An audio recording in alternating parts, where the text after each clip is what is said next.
Yo, what's up mga idol?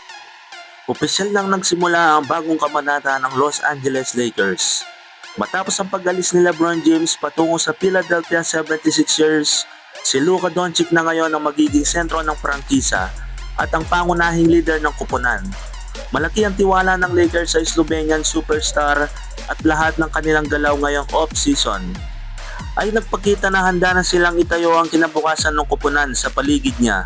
Mula nang dumating si Doncic sa Los Angeles Lakers sa blockbuster trade mula sa Dallas Mavericks noong 2025, mabilis niyang pinatunayan na kaya niyang dalhin ang Lakers sa panalo. Sa loob lamang ng 2 season, pinangunahan niya ang kupunan sa magkasunod na 50 games na panalo sa kampanya.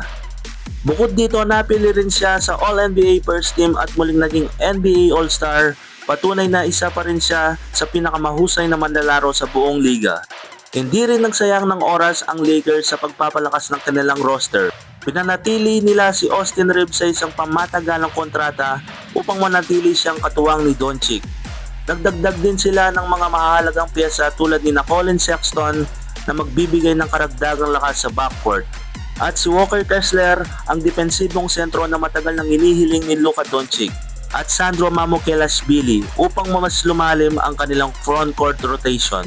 Ngunit hindi lamang ang frontcourt o pisang kumikilos, maging si Luka Doncic ay aktibong ginagawa ang kanyang bahagi bilang bagong leader ng kupunan.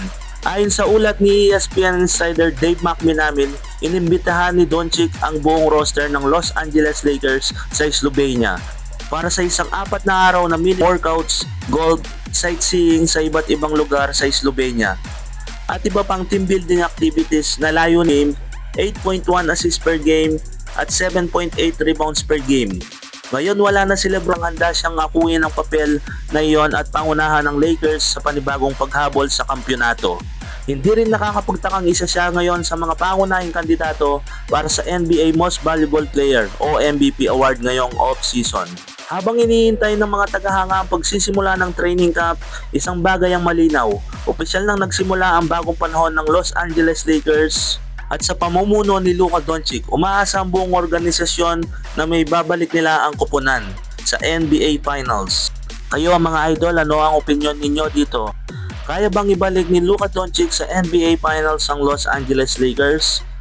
At yan ang latest update natin ngayon mga idol at maraming salamat po mga idol.